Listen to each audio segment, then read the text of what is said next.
बातमी नंदुरबारमधून। नंदुरबारमध्ये नगराध्यक्षपदाचे भाजप उमेदवार अविनाश माळी यांना शिंदे सेनेच्या आमदारानं धमकी दिल्याचा आरोप करण्यात आलाय। आमदार चंद्रकांत रघुवंशी भाजप उमेदवारावर दबाव टाकून त्याला फोडण्याचा प्रयत्न करत असल्याचा आरोप माजी खासदार हिना गावित यांनी केला।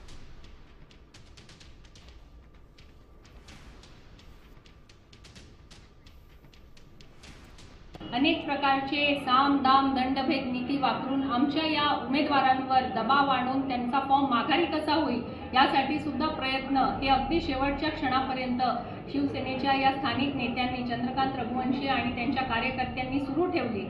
आज आमच्या या उमेदवारांना सगळ्या प्रकारची धमकी असेल, आमिष असेल, दम देण्याचा सुद्धा प्रकार आमच्या उमेदवारांना आणि त्यांच्या जवळच्यांना देण्याचं काम हे आमचे विरोधक करतायत। देश विदेशातील प्रत्येक घडामोडींचे लाईव्ह अपडेट मिळवण्यासाठी आता साम टीव्हीच्या सर्व सोशल मीडिया प्लॅटफॉर्मला लाईक, फॉलो आणि सबस्क्राईब करा। तसंच सर्व नोटिफिकेशनसाठी बेल आयकॉन प्रेस करायला विसरू नका।